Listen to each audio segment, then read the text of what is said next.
Well, Kislev mostly got nerfs. One unit that did get a nice little buff is the Frost Worm, and that includes, of course, the mounts for Katarine and the Ice Witch. Today, Rider Rohan going to be taking them against the Greenskins, and Greenskins long have been weak to terror, so two terror-causing monsters, stands to reason, then would be pretty good against them. One of the buffs that the Ice Worms got is to get collision damage, which is quite nice. Their animation set isn't amazing, but it sort of gives them similar role to the Camarine War Sphinx, where they can be kind of a dedicated anti-infantry, kind of a cycle charger, bounce around kind of monster, stealing damage and generally getting the job done against various targets. Won't be incredible against large, but relatively cheap as well. To frontline them, we've got the Watchman of the Night and two Zargard, great weapons, so some pretty hefty anti-infantry. The Watchman of the Night especially massive weapon strength with a little +5 bonus versus infantry, 53 overall weapon damage with Frenzy active. Very good stuff, of course. Frostbite as well. Back them up with some Kislev warriors. We've got some armored Kossars there. It looks like more Kislev warriors on the flank here. A few horse archers skirmishing with some boars who are coming to chase them. Got a front line of goblins here. And one thing I wanted to point out real quick, not to bag too much on the Greenskin player, but they are mistiming this frontline charge a little bit. So this is a problem that something that I myself am guilty of. Certainly at times feeling like you sort of have to engage or mistiming certain things. Like here, these goblins are going to come in and basically take a bunch of free damage against the Zargard kind of unnecessarily, while the armor-piercing component that will hammer the Zargard and these armored Kossars is a little bit behind them, sort of mistimed slightly. Even in this situation, you know, you can see the Rider of Rohan's got his own anti-large units kind of back covering. So if you were to come forward and kind of lead with the Stone Trolls a little bit, he might try and countercharge here with his own anti-large troops, but it's definitely something, again, that I myself am guilty of, so I'm not trying to bag too hard here, but something certainly to improve on is just trying to time these up a little bit better so you get these armor-piercing troops, even if not leading the charge, at least like kind of on top of the goblins as they move in.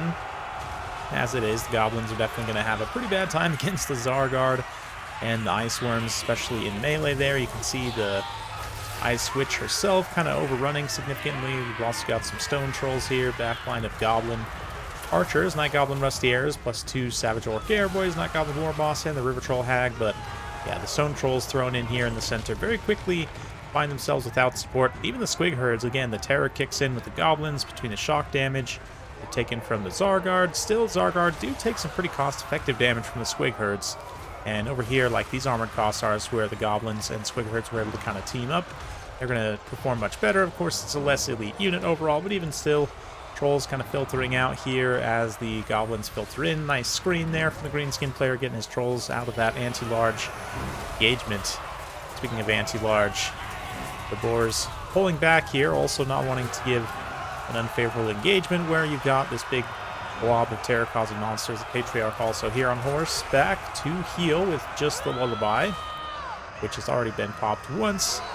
Give a little bit of healing, but the Trolls' leadership is definitely going to be a little bit of an issue here. No Black Orc boss to support them. Creative Assembly did release, by the way, totally unrelated to the rush that's happening right now, but a little video about the upcoming DLC. It did talk about some of the units for each faction coming, which is definitely pretty exciting overall. Night Goblin Big Boss and Black Orc Shields, Snagla Grogspit. A few highlights for the Greenskins.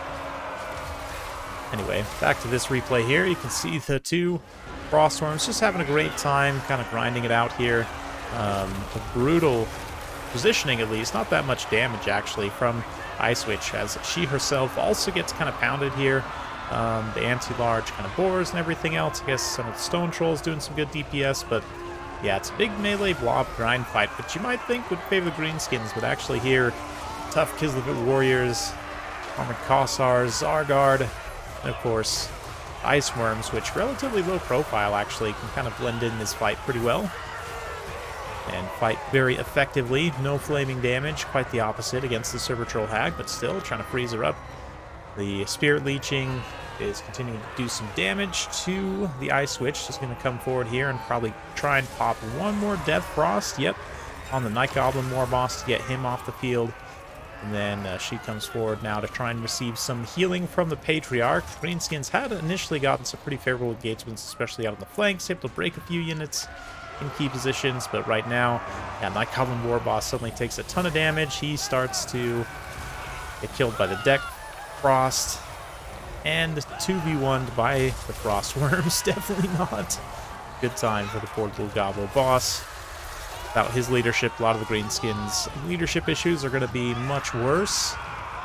See already the River Troll Hag wanting to route there. Night Goblin Warboss didn't actually get fully killed. Will take him some time to route off. He's not on the squig, so he's just hoofing it across the field.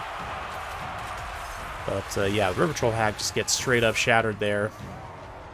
As the two Frost Worms Ice Switch now at about a quarter HP after having been healed by the Patriarch. Those nice, smooth Ice Worms. Yeah, they are pretty sleek monsters, have to say.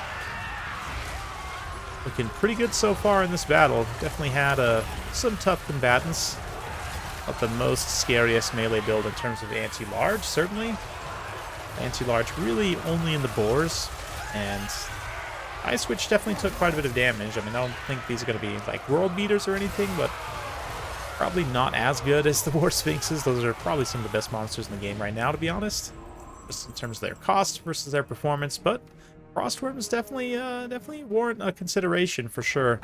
I love this build from Red or Rohan, to be honest. Just, yeah, the Zargar, the Armored Kossars, plus the Frostworms. Very different what we might have seen in previous patches, but very cool nonetheless.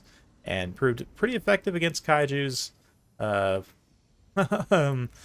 Yeah, Greenskins here, which definitely, yeah, feel for him.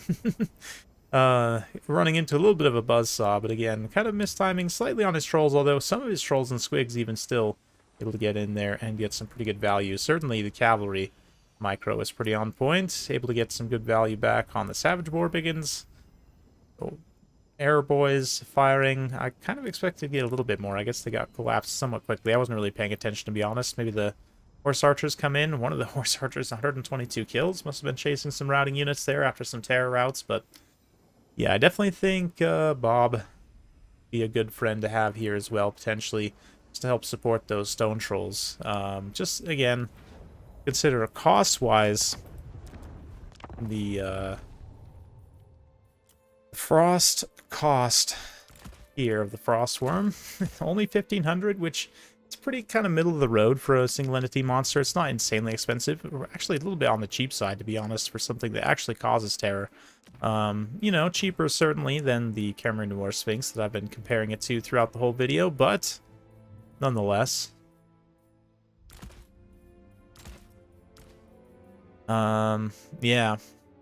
If we just take a look at the raw stats here, and obviously the War Sphinx has Howdah with dudes with bows on it, so it has that extra missile attack, which Frostworm lacks. Frostworm does get... oh, it is actually technically anti-large. For some reason I was thinking it was anti-infantry. I am actually going insane, but acts more in an anti-infantry role, although the bonus versus large there you saw was effective at taking down, yeah, some various targets, like the Troll Hag, for example, so kind of pretty generalist overall, although I would say the War Sphinx also has better performance against large than what you might expect, but Frostworm has less HP, considerably so. More armor, though, and leadership, a little bit faster with the Frostbite and extra attack, a little bit less defense and charge bonus, weapon strength, and again, anti-large versus anti-infantry and lacking that bow attack. Yeah, pretty comparable, to be honest, and can be used in very similar roles. Again, sort of like cycle charge, ping-pong around between different infantry units, support against large monsters, although certainly it seems like the Frostworm will maybe be better at that, but definitely fun stuff. Hopefully you guys enjoyed. If you like this sort of content, be sure to like, subscribe, hit that bell notification. Every time I upload a new video, you'll be notified. Thanks again. We'll see you next time.